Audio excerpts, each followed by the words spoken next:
Арбен Таравари, председател на Алијанса за албанците и коалицијски партнер во владата, мој гостин во вистите на телевизија 24. Добре дојдовте. Добро ве најдов, ви благодарам на поканата. Благодарам што прифатите. Господине Таравари, иако е лето, сепак се чини дека го живееме она жишко политичко лето. Има политички случувања колку сакате изминатиот период, само една недела точно не дели од онаа фамозна седница во собранието на која што според процедурите треба да се гласа за отворање на уставот. Меѓутоа, известно е дека 80 пратеници нема. Дури собранискиот спикер најави дека доколку нема, ќе биде одложена таа седница. Сепак, она што е интересно е вашето појавување изминатиот период и вашиот оптимизам. Вие велите дека сте уверени или се надевате или очекувате дека ќе има 80 пратеници за уставните измени. Како ќе стигне власта до 80 пратеници?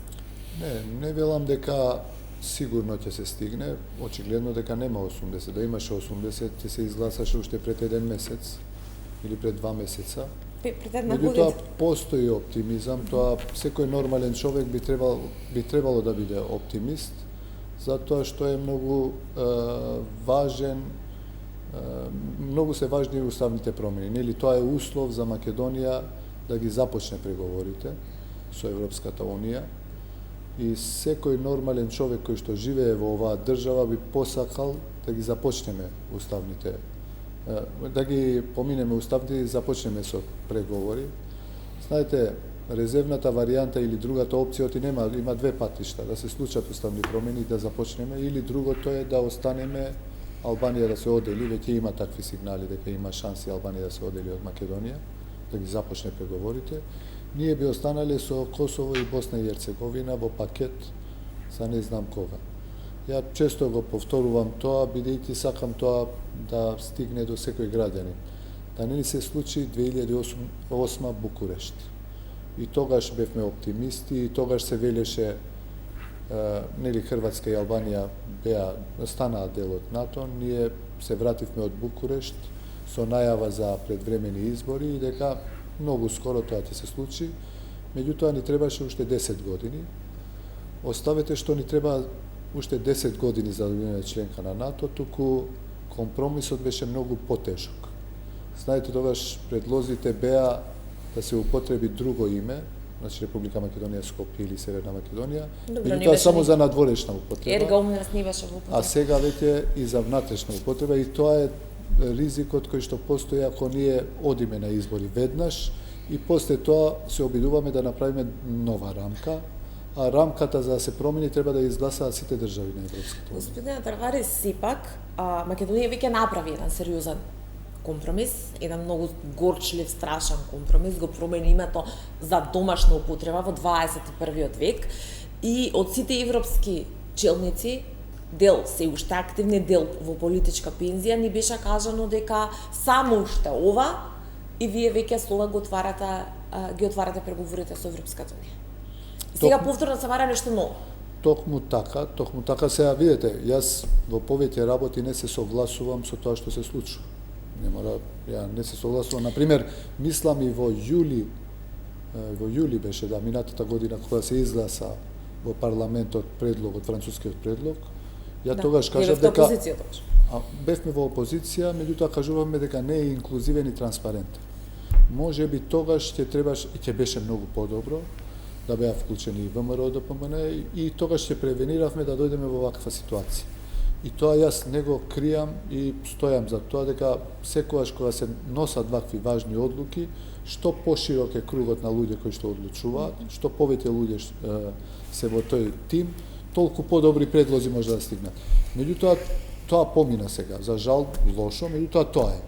Ние сме во оваа ситуација, дали продолжуваме или прекинуваме и не знаеме кога и каде ќе одиме. Добро, и самиот евроамбасадор вели дека ако не се изгласат уставните измени, нема да престане да постои ниту Македонија, ниту Европската унија. Така да, сакам да кажам дека од власта, од вашите коалицијски партнери најчесто доаѓаат многу апокалиптички сценарија. Ако не поминат уставните измени сега, ќе се случи ова, ќе се случи она, и таа споминавте Албанија ќе се одвои, црни сценарии албанците во Македонија и така натаму. Јас не би сакал да влезам во најлоши сценарија, меѓутоа секогаш паметен човек треба да анализира и што би било кога би било. Што би било ако не се изгласат уставните промени. Самиот факт дека би останали со Косово и Босна и Херцеговина не е убава работа, реално да збориме.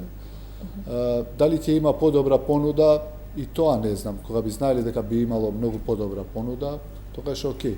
Меѓутоа, ако биде полоша понудата, кај ќе биде одговорноста и кој ќе каже дека не спречи да ги започнеме преговорите, а сега после 2-3 години или 1 година или 10 години, без разлика колку, дека имаме повторно полоша понуда од тоа што го имавме оваа година што имаме. Така да, секогаш треба да помислиме на сите можни опции кога не би било.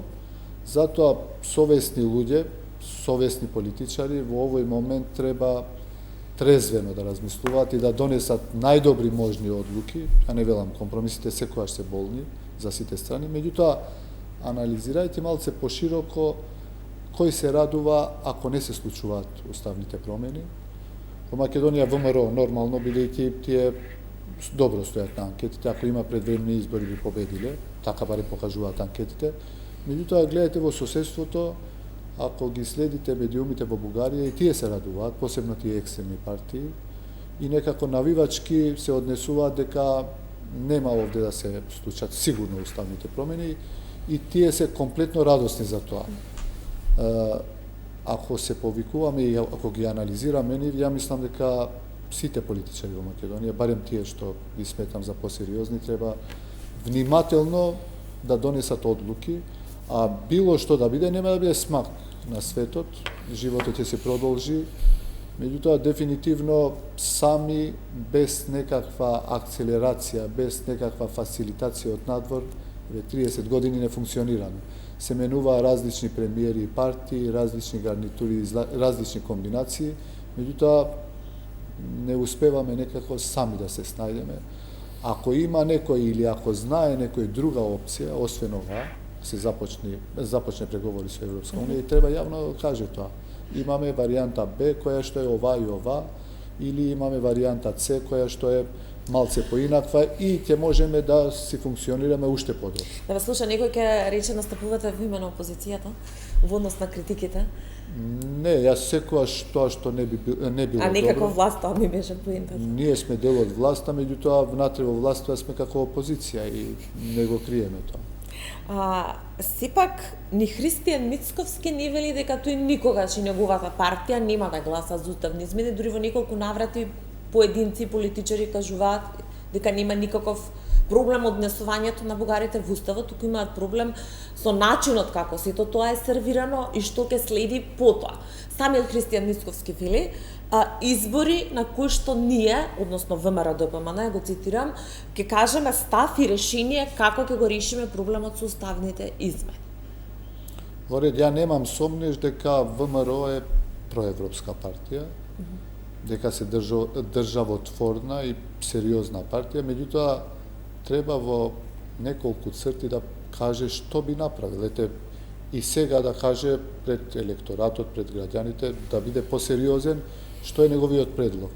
Оваа што беше со продолжено дејствување, тоа видовте одложено дејство, тоа излегува и од Европската унија, и ние го кажавме пред да излезат тие од сите релевантни фактори дека не може да биде. Што би било друго што ќе се направи нова рамка ако се бара, повторно ќе треба да испреговараат подобра преговарачка рамка, подобри заклучоци. Да, апсолутно, можеби ќе има и многу подобри, меѓутоа можеби ќе има и многу полоши. Затоа често го повторувам 2008. Едната понуда тогаш и другата понуда со преспа. Затоа чисто да спомнам, повторно времето ќе покаже, можеби ја грешам, можеби Мицковски има право, можеби некој друг има некоја друга идеја, меѓутоа овие добри идеи треба да се кажат јавно, за и јавноста да знае. Камо среќа да знаеме дека би можело да има подобра рамка, која што може да се испазари, да речам, за 1 година, 2 години, меѓутоа јас сум искрено огромен скептик дека може да се случи Добре, тоа. господин Таравари, се ова убаво, ги слушаме овие пораки, еве дури пред 2-3 дена власта, 12 партии од владата предложивте некаков манифест кој што е идентичен со ние црвени линии кои што помина во собранието како резолуција и така натаму, со консензус, барате консензус, власта бара консензус од опозицијата и повторно се случува онаа иста грешка. Нудите напишан текст кој што по дефолт би требало ВМРО-ДПМН да го прифати. Зошто да го прифати нешто во кое што не учествувала? Не зборам суштински дали има спорно нешто, нема, го прочитав. Никој нема да се согласи дека има спорно нешто. Меѓутоа фактот е дека власта бара опозицијата да поддржи нешто што сама си го прави без да ја вклучи опозицијата. Така беше со уставните измени, така и сега дури со овој документ. Некако грешките не треба да се повторуваат. Нас ни беше испратен документот како партија. Ние имаме одредени работи кои што мислевме дека треба да се поправат. Меѓутоа и ВМРО, ја мислам дека би требало да бидат вклучени реално, нека додадат уште што мислат или нека тргнат, мада работите што се напишани во тој манифест, не верувам дека некоја партија би ја одбил да ја прифати. Меѓутоа, генерално се согласувам дека убаво е да се направи тим од 3-4-5 луѓе кои ќе седнат, ќе го напишат тоа заедно и сите партии ќе се повикуваат на тоа. Такви заеднички манифести генерално потребни се, барем во парламентите, за да ги изближува политичките фактори, а не да ги оддалечува, така да може би и држи тоа. Ја не знам зошто не е направена една екипа со представници од сите партии за да бидат сите опфатени.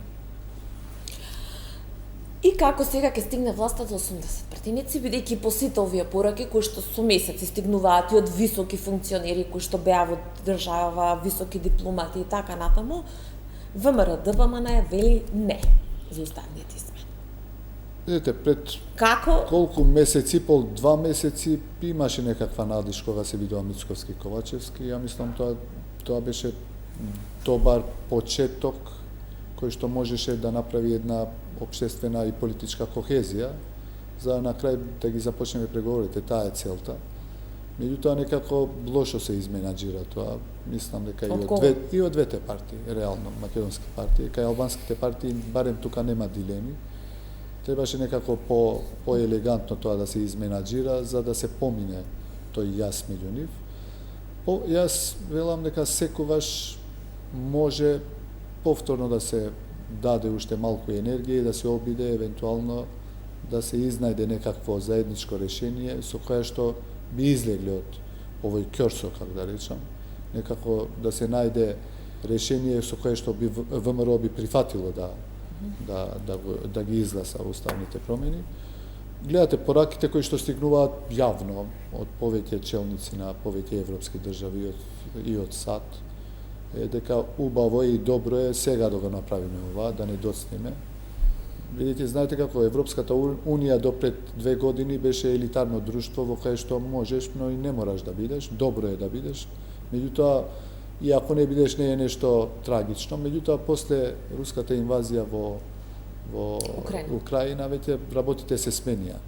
Некако е императив да се биде и во тоа друштво и затоа јас се уште се надевам дека ВМРО ќе смогне сили и ќе покаже повторно дека е државотворна партија и дека не секогаш кај нив. Сте разговарали за ова со Мицковски? Сте имале средба, планирате да ли вие лично, бидејќи имате во минатото имавте и добри односи? Не, повторно ние немаме лоши односи со Мицковски, меѓутоа овој период не сум се видел.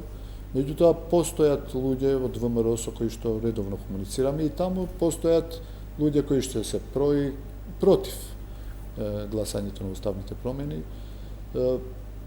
Ако не донесе одлука партијата да изгласа, ја мислам дека ќе биде реално тешко. Реално тешко да се помине, бидејќи недостасуваат 8 пратеници, минимум 8.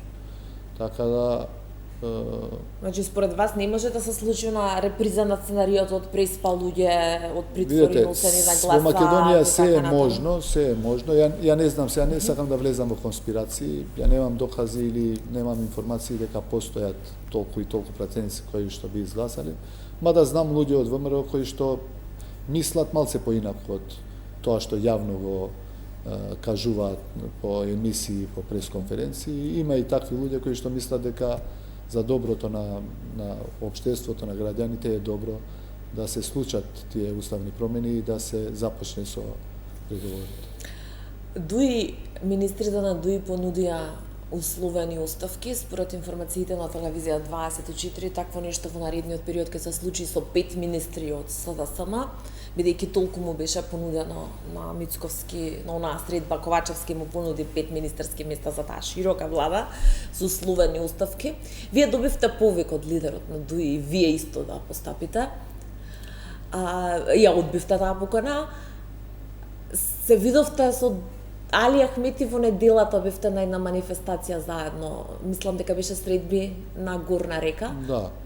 Дали повторно ве повикана и вие да направите некаков таков условен трик? Едни велат дека е трик, театар, маневар. Мене искрено ми изгледа несериозно за овој период низ кој што поминувам. Навистина ми изгледа несериозно. Кога би излегол некој од ВМРО да каже треба ДУИ да не биде, ние доаѓаме во ред, или да каже алијанса не ни треба, без алијанса ние би влегле. Да има услови. Тогаш би размислиле и би делувале. Меѓутоа, кога нема такви повици, да се дадат оставки откако ќе се изгласаат уставните промени, искрено мене ми изгледаат несериозни. Дури и СДСМ ако го прави ова, многу е несериозно. Ја мислам дека треба да се најде модус или формула со која што навистина ќе се успее тоа што е целта. А целта е 80 пратеници. Меѓутоа, без да ве повика никој, даваме оставки, како условни оставки, откако да се изгласаат, и така, ако се изгласаат уставните промени, се оди на предвремени избори, и така. Значи, ние март или април ќе бидеме на избори. Значи, од нова година ние одиме со техничка влада. Така, мене ми изгледа несериозно. Да дуи од владата се откажа. Ако има тие некои неформални сигнали од некого дека тие треба да излегуваат, окей, меѓутоа ја не видов и не слушнав некој да каже услов дуи да се оделичи. Нели во средбата што има Ковачевски и Мицковски се кажа таму. Меѓутоа не беше еден и единствен тој. Тоа е окей, меѓутоа после тоа ако имало, ние не знаеме, во ред, меѓутоа ако немало, мене ми изгледа. Ма и тогаш не беше само дуи да си оди од влада. Многу несериозно. А СДСМ не верувам да ја повтора таа грешка, подобро да седнат и да најдат формула или решение, отколку да дадат оставки без да им побара некој. Господине Таравари, рековте ако се изгласаат уставните измени одиме на избори, што доколку не се изгласаат? Има одредени информации од СДСМ зборувам, од одредени функционери дека ќе се тера мандатот до крај, дури премиерот вели немаме ние рокови до кога би требало да ги испорачаме уставните измени. Од друга страна има делови и од ДУИ функционери, и од ВМРО ДПМН, и од СДСМ се извинувам, кои што велат нема логика да се тира мандат ако не успее клучното ветување за старт на преговорите. Било кога да биде гласањето, дали ќе биде август, септември, октомври, било кога, ако нема, хипотетично нема бројки, тогаш треба да се седне, да се направи договор меѓу партиите и да се одреди датум за избори, реално. Колку треба за, 100 дена се техничка влада, ако не грешам, значи одма после тоа 3 месеци треба да се оди на избори. Или ако се оди без техничка влада, 45 дена, ако не се лажа. Значи, ако е тоа, средина на септември или крај на септември, ни треба 2 месеци до декември да се одржат превремени избори. Значи, според вас, во секој случај ќе одиме на избори? Ама, предвремени. Ако декември се оди на избори, а март имаме редовни председателски избори. Мене ми е нерационално и декември и јули, редовни парламентарни, зборам за јули 2024, е нерационално за државата за 3 месеци да организира 2 пара избори и тоа да троши огромни средства и пари. А од друга страна и за политичките партии тоа е уморно.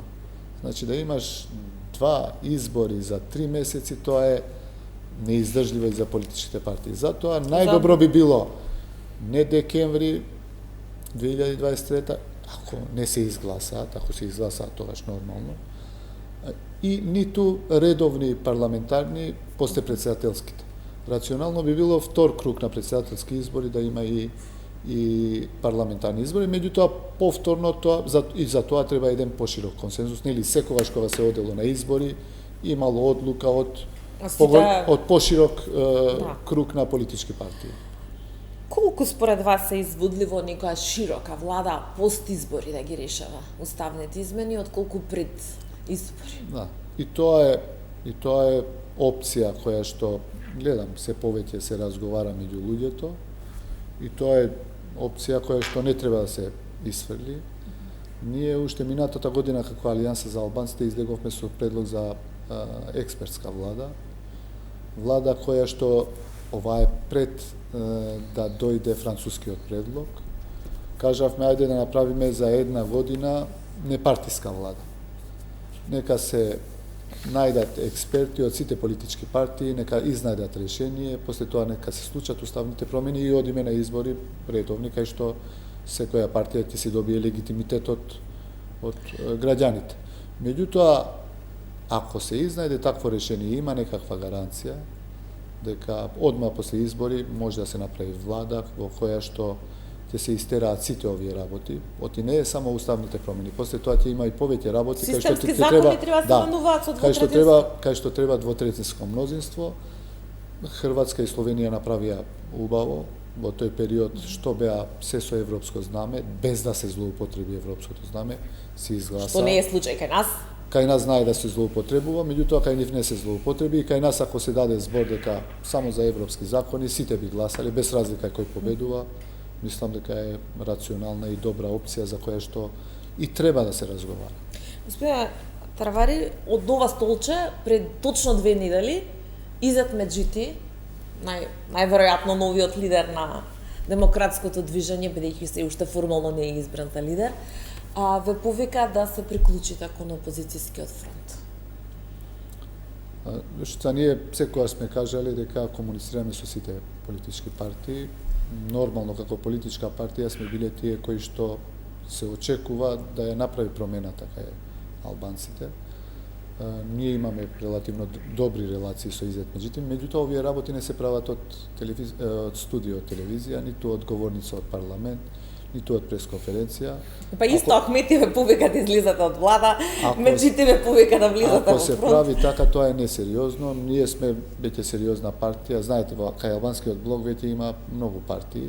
Интересен е. Сите партии има интензитетот на формирање на партии. Внатрешен кај нас, иако се обидува, не успеа. Почнавме со 8 пратеници, се уште имаме 8 пратеници. Сигурни сте дека нема да изгубите некој во новиот фронт опозицијски? 100% сигурен. Мада за ова се збори дека 3 нема, 4 нема, 2 отишле, 3 ги нема. Гледате, ние кога беше... Меджити кажа дека очекува пратеници од власта да се приклучат. Индиректно во нацрта, не кажа Алијанса за албанците, меѓутоа дека очекува... За Алијанса за албанците знам колку е компактна пратеничката група, колку сме компактни како партија. Индивидуалци има што ќе отидат кај Меджити и кај други партии, меѓутоа имаме и кои што доаѓаат интензивно, кои што не се приклучуваат. Збориме за структурите. За структурни, да. Во ограноци, под ограноци имаме полно луѓе кои што ни доаѓаат и неколку кои што ни одат, и тоа е нормално, такви движења има нон-стоп, меѓутоа поеминентни членови на нашата партија никогаш не мрднале и дефинитивно и од ДУИ се осцепија 2 или 3 пратеници, БЕСА е само со еден пратеник, Алтернатива повторно само со еден пратеник, Меджити со 2 пратеници. Алијанса е единствена партија која што држи компактност, иако имаше страшни обиди да причинуваат расцеп. Ние сме повикале повеќе од овие опозицијски партии што се сега. Сакавме да ја делегитимираме оваа влада 5 ноември 2021 година. Сите ги повикавме. Овие беа што се потпишавме. Се сликавте, сте направивте. И на крај ви киднапираа пратеник. Кој што сега ќе биде во опозицијскиот. И кога останавме 60-60, истиот ден кога не успеа да се гласа недовреме на владата, после пладне отидоа кај СДСМ дел од нашите 4 пратеници што беа од Алтернатива. Како и да е, ние сме отворени. За после да ги збркате нив, па вие да влизате во владата. Не, јас седнав со Африм Гаши тогаш, кој замолив да ни се приклучи, да останеме заедно, да продолжиме заедно, иако заедно ги добивме гласовите. Така да, тие не сака, си отидоа, тоа е нивна одлука, без разлика. Меѓутоа, сме се обиделе да бидеме конструктивни со сите. Имате ли комуникација лично со Меджити, со Гаши, со Касами, откако го формираат тој блокот? Лично да сум седнал, нема, меѓутоа комуникации постојат. Со Касами сме исто во Полошки регион развоен период, се гледаме скоро секој месец, секој втор месец. Со Гаши сум се видел пред 3-4 месеци, со Меджити случајно се видовме еден ден, 2 минути се поздравивме. Меѓутоа не ми е тешко, со сите од нив се знам, имам коректни односи, коректен рапорт, така да не ми пречи да седнеме да разговараме, меѓутоа мислам дека Алијанса за албанците треба да излезе сама во овие избори. Имаме лошо искуство во соработката. Знаете, дали ова значи за оној ние се обидувавме 2020 година, не успевав Беса и ја бев одговорен за соработка и алтернатива да ги седнам у ист хотел, седеа во различни маси. Не успевав да ги седнам. Ја трчав, сега се заедно. Шетав од една маса, трчав во друга за да ги убедам дека треба да бидеме во заеднички листи. Да бевме, ќе имавме 16 пратеници. И Дуиќе беше сменета. Ева, сега се тие заедно. Алтернатива, основната причина што се одели за нас, знаете што беше? Зошто го изгласавме Касами втор круг во Тетово. Локалните избори. Сега се заедно и се радувам кога ги гледам заедно, искрено. Меѓутоа да видам колку ќе трае оваа соработка. Ги знам и ги познавам убаво од 2016 година. Ја бев одговорен од партијата, тогаш како генерален секретар, за да организирам соработка. И 2021 година да останевме 60-60 подолго, можеби ќе беше и понеко. Меѓутоа, како и да е, ја им посакувам среќа, нека се соработуваат, ние сме одлучни, така мое мислење и тоа ќе го кажам и во Централно собрание, да се одиме сами. Дали ова значи дека ќе одбиете евентуалната покана за оној така наречен Европски фронт што се заговара дека ДУИ-СДСМ да сама би одела заедно на избори на следните ни со заеднички листи со сите оние партии условно кои што се за ЕУ и така натаму. Така тие тоа за нашиот електорат, за нашите гласачи е тешко да се оди со ДУИ и со СДСМ. Тоа е скоро невозможна мисија. И за нас е најдобро во овој момент да се подготвуваме и да се тераме сами. Во меѓувреме, ако има некој што сака да се обедини и да се вклучи во Алијанса, се добродојдени, отворени се вратите. Ја не имам респект кон сите партии кои што се формираат и се формирани, меѓутоа пак во надпревар се две партии. Нема трета, четврта се рудименти. Ако има некој од нив сака да ни се приклучи, можеме да разговараме. Господин Travari, предизвикавте многу негативни реакции со една ваша изјава особено во македонскиот блок, со една изјава ваша во последното интервју за Топ Channel, велите ако одите во Скопје каде што живеат македонците, се едни од најдобрите места во регионот, додека ако одите во областите каде што живеат албанците, ќе се чувствувате како што сте во друг свет. Само кажете ми дали не е вистина ова. Ако сте во Чај и ако сте во општина Центар. Јас сакам да кажам дека очигледно се ближат избори, штом се вади националистичката карта, некако го следите ДУИ во тој тек. Не, мене и не ми прилега да играм таа улога. Па токму заради тоа беа реакциите. Сакам да бидам реален. Видете, инвестициите, за жал, ако се анализираат инвестициите во албанските општини се многу помалку од колку македонските. Ние имаме тенденции да бидеме општество или држава за сите. Државата подеднакво исто да внимава и да биде и да инвестира без разлика кој каде живее. Тоа е ова беше карактеризирано како националистичко предизборно позиционирање. Еве на пример сте биле лидер речеме во село Ракотици. Не сум. 95%, да не кажам и повеќе се македонци. Знаете дека немаат вода за пиење сред лето? И тоа не е добро. Или во село Кучевиште, кое што за да се стигне таму се поминува низ бутел и чај. Немаат улично осветлување. На пример. И тоа не е добро, како што не е добро што во Зајас нема канализација. Или во повеќе села кај што живеат, меѓутоа тоа не е добро. Ма тоа е проблем. Јас не земам села. Ако земаме села, ја ќе ви избројам 10 села кои што се катастрофа и кај македонци и кај албанци. Јас велам ист град, за главен град на Македонија, Скопје. Две различни населби кои што се оддалечени 500 метри една од друга, општина Центар и општина Чаир. А законите важат и таму еднакво? Треба да важат исто. А дали важат? Треба да важат исто. Не знам дали важат. Па не важат. Јас можеме слики од да речеме од корона периодот да ви покажам. Ја инсистирам да важат и законите и правилата и све и Ма тоа е инвестициите да бидат проблем исти. на 30 годишното функционирање на државата, на секоја власт е тоа проблем. И на таа децентрализација што никако да За жал, профункционира и тоа е како што треба. заглавено, меѓутоа исто мислам дека и законите и правилата и се треба да важи подеднакво исто За од цела сите територија. граѓани, точно, Апсолутно. сите така сметаме, меѓутоа Апсолутно. функционирите сите од 30 години, 32 години наназад очигледно не работат за тоа. Па затоа Единствено функционерите се согласуваат кога треба да си ги покачат собствените плати за 70-80%. не случајно граѓаните најмалку веруваат во институциите на државата во Македонија во однос на сите други држави околу нас. За македонците е нонсенс албанците да водат одредени позиции. Например, во специјалната полициска единица не може албанци да бидат припадници на тие единици. Министерот за внатрешни работи во Македонија е нонсенс да биде албанец. Премиерот да биде албанец е нонсенс. За шефот на државата да не изборуваме. Знаете ли колку време Аги Мухил беше министер за внатрешни работи на Македонија? Избран во собрание, гласан. Беше во Например. влада која што беше транзициона влада. Па се одолжи тоа малку, се одолжи после тоа и си беше министер така со сите угодности. Например, принудно, бидејќи не можеше да се избере друг, ако не се лаже. За вас знаете колку македонци гласаат во овие два мандати? Не гласаат за мене, гласаат за својата партија. Гласаат повеќе македонци, турци, албанци, гласаат, тоа е вистина. Значи, вие сте избрани со гласови на македонци да бидете градоначелник во два мандата. Видете, има кандидати. Тие можат да гласаат за сите. Стиво Ние се правиме Пендаровски. кампања. Стиво Пендаровски беше кандидат и на СДСМ и на ДУИ. Секако, видете. И албанците го гласаат. Ама и ние сме во коалиција во Гостивар, например 2021 година, ВМРО гласаше и дел, огромен дел на СДСМ, гласа за нас како кандидатура. Меѓутоа За човек, за кандидат гласаат. И тие гласа и за своите советнички листи и тие се дел од тоа владење, таа власт што е во општина Гостивар. Значи во владењето во општината не е само градоначалникот, е и советот. Нели? Не донесува одлуки само градоначалникот. Значи таму власта е заедничка. Значи и тие гласале за едно заедничко владење.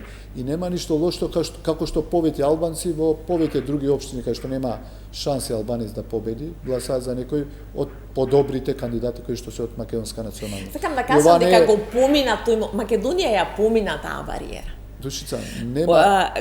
Слушам дека се активира ова националистичко или како да е реторика изминатиот период и јас ga поврзувам со избори. Јас сум националист затоа што викам општина Центар и Чаир се различни по инфраструктура, по се.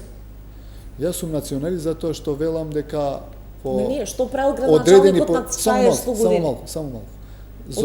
Зошто одредени институции до сега немало да биде директор или министер. Ама добро, ова го кажувам, ова се факти.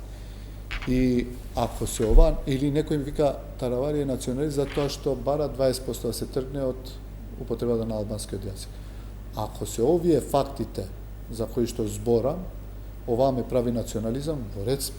Меѓутоа, ја ништо не гледам од това дека нешто иритирам, нешто лошо зборам, нешто невистина зборам, нешто ја што... Ја помина Македонија етничката граница многу одамна, господина Таравари. Јасно, дали можеме да направиме одредени споредби, не само за можам да зборам и за представници... Имер Салман имаше 170.000 гласови, од кои што пола беа македонски, кога беше кандидат за председател. И албанските партии да нема, а секој свој кандидат, Имер Салман и ќе победеше. Кажете ми, што е националистичко во ова што споредувам Чаир и Центар во квалитетот на живот на луѓето? Дали има нешто национализам? Дали е национализам да речам дека подобро да стои барам респект, почит од вас, тргнете 20%, како во Југославија што било македонски и албански, повторно да стои македонски и албански. Ако е ова национализам, тогаш, окей, јас сум ултранационалист. Ниту...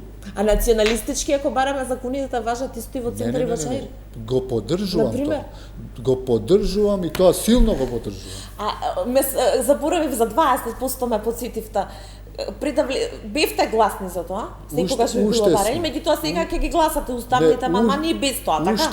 Уште сме. Ама нема да ви биде услов тоа сега за да гласате. Не, нашите пратеници, видете, рамката за преговарање е направена минатата година, кога ние не бевме дел од власта. И рамката што требаше да се смени, по која што парламентот изгласа собранието изгласа да владата и Министерството за правда да направи одредени промени во уставот. Тогаш ние не бевме дел од владата. Тогаш изгласале сите пратеници албанци за во таа рамка да не биде 20%. Нашите пратеници ќе имаат амандман и ние би сакале амандмански може да се реагира само на тоа што ќе стигне како предлог од владата. Ние би сакале да видиме и нашите сограѓани од македонските политички партии како ќе реагираат на ова. Барем јавно збора дека не им пречи да се тргне 20%. Ајде да видиме ама тоа повлекува еден куп други работи, господине. Нема други работи. Тоа е промена де факто и да јуре на рамковен договор. Не, кога го договарале рамковниот, нема врска. Истија прифатиле таа формулација, дел од рамковниот. Времето се менува.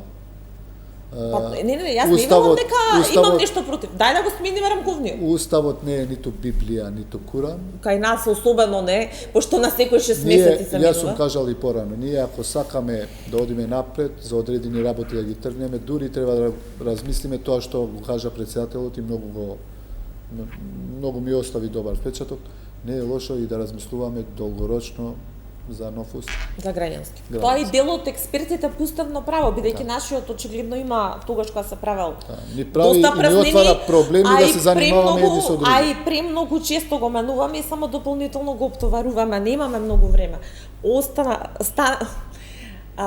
Кога станувавте дел од власта, некако бевте вие звезда и вашиот тимот на таа седница за... Само за мене се зборуваше 3 недели во парламент. Добро, господине Таравари, се сликавте со Христијан Мицковски, со Димитар Апасиев, па после тоа станавте коалицијски партнер на Димитар Ковачевски, уриравте власта, после ја спасувавте. Не ја спасувавме, власта... Требаше да ја стабилизирате, така. Власта имаше пратеници. Ние мислам нешто влегување... Во однос на бројки ништо не се ни смени многу. Ние еден пратеник плюс. Сметавме дека алтернатива ќе продолжи, имавме понуда да алтернатива да продолжи. Меѓутоа тоа се злоупотреби и нормално е тоа политички некој да го злоупотребува. Меѓутоа се зголеми таа работа дека го купиле Таравари. Ве купија ли со таа куќа од пратеникот Јаховски? Вака, само да кажам, куќата е купена јуни 2021 година и за тоа имаше документи. Јуни 2021 година. Имате ли доказ за трансакција од 150.000 евра? Ако немам, еве јавно го кажувам, ја од денеска не се занимавам со политика. Антикорупцијска се уште ја води отворена истрагата, ве контактирале и сте ви доставиле доказ? До сега ме нема контактирано, меѓутоа тоа се документи од јавен интерес. А јавно кажувам, ако нема трансакција, тогаш ја не се занимавам со политика. Не утре, денеска давам оставка од сите политички позиции. Како мистериозно се најдовте сите тука да бидете сосед со министерот Меджити, со семејството Јаховски и така натаму? Видете, министерот Меджити ми е колега и другар од факултет, заедно студиравме, блиски пријатели. Министерот Меджити таму живее од 2014-15. Тој ли ви ја најде куќата? Тој ми ја најде, ми рече можеш да ја купиш со добра цена, дојди, и тој беше причината што ја купив куќата таму, а после тоа тој не ни помислуваме дека ќе стане министер. А во тоа време направивме коалиција со ВМРО за да излеземе заедно на локалните избори 2021 година во таа куќа. Дали сега знаете дека куќата што сте купиле од семејството на собственикот на Пуско Петрол, кој што ги добива така речиси сите 90% од државните тендери? Тоа е ирелевантно за мене. Тогаш велевте кога ве прашува новинарите дека немате информација кој бил собственик на куќата, дали дознавте во меѓувреме дека е на Исмил Јаховски? Сега ми е и комшија Јаховски, за 2,5 години 2 или 3 пати сум го сретнал под минут 2. Значи тврдите дека власта не ве купи со подарок куќа од 256 квадрати? Видете, тие што ме знаат дека нема пари со кои што може да ме купат. И за ова сте подготвени да соработувате со антикорупцијска? Со секого, без исклучок, со секого. Благодарам што бевте дел. Дури да вледам и во детектор за лажење. Па мислам дека антикорупцијска само ќе бара транзакцијата да ја види, бидејќи тоа некако остана така. Тоа е информација од јавен карактер, уште нешто да кажам. Добра. Куќата е проценета и од банка и од општина, нели треба да се платат даноци. Фала Богу. Од банката е проценета 200.000 евра, од општината 190.000 евра. Значи сепак партнерот во власта ви дал некој попуст. Не, сакам да кажам дека не е таа цифра што го кажуваат милион луксузна. Значи проценките што ја не сум ги знал, после ми ги кажува, од општината сум платил данок. Проценета на 190.000 евро од град Скопје, тогаш бил Шилегов градоначалник. Од банката која што ми дал кредит, да не ја спомнам банката, проценители тие куќата е ставена како гаранција, проценета на 200.000 евро. Ви благодарам што бевте гости во вистите на телевизија. Ви благодарам на поканата.